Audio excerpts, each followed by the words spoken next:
Reviewing the Galaxy S21 in summary. Galaxy S21 is the no-brainer upgrade phone. Samsung's pulled the Galaxy S21 away from the Ultra and closer to the Galaxy S20 FE. Definitely a wise move.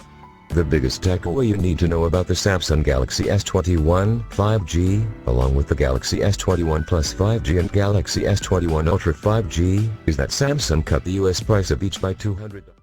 Clearly this wasn't done out of generosity, and Samsung's made trade-offs to hit that lower price on the Galaxy S21. The wall charger and headphones don't come in the box, the phone doesn't have a microSD slot for expanded storage, and it has 4GB of RAM, less than the S20.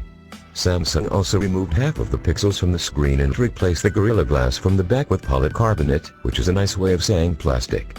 Even with those sacrifices, the Galaxy S21 ends its starting price of $800, £769, AU $1,249, is more appealing than the S20. In fact, each phone in the S21 lineup has more to distinguish it from one another than the S20 series did. Out of the trio, the S21 is the no-brainer. You're due for an upgrade phone that you're likely to get from a carrier. And a lot of people are going to get this phone. Clearly this wasn't. The Galaxy S21 strikes a good balance of features and price, which should make it appealing to a lot of people.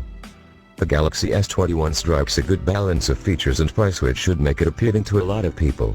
Thank you for watching. Please kindly subscribe, like and share our channel for more updates. Check out the Facebook page, Instagram and Telegram. The Galaxy S21 strikes a good